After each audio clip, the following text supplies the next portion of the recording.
শীতের প্রকোপ শুরু হতেই না হতেই গ্রাম বাংলা থেকে চলে আসা ঢাকা শহরের অনেক বড় বড় মাছ। এই মাছগুলো দেখলে আসলে মন প্রাণ জুড়ায় যায়।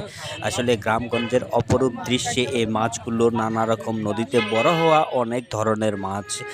দেখতেও যেমন অনেক ভালো লাগে, খাইতেও অনেক সুস্বাদু। মাছগুলোর দামও প্রায় অনেক।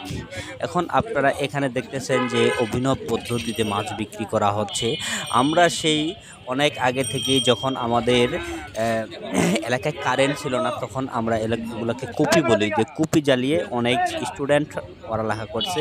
ইভেন্ট আমিও পড়ালেখা করছি সেই কুপি জ্বালিয়ে। অনেকদিন পর ঢাকা শহরে এই কুপি জ্বালিয়ে মাছ বিক্রি করার অভিনব কায়দাটা আমার অনেক ভালো লাগলো।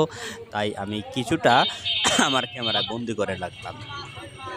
দর্শকরা, আপনারা এখানে দেখতে পারছেন যে এই জায়গায় বিভিন্ন রকম মাছ আছে। যেমন এই সে সব থেকে বড় মাছটা, এটা হচ্ছে বোয়াল মাছ।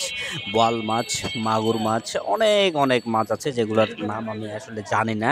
আমি মাছ সবই খাই, চিনি এগুলা, এই মাছ কিন্তু আসলে আমি মাছের নাম জানি না, বেশি একটা জানি না, কয়েকটা জানি।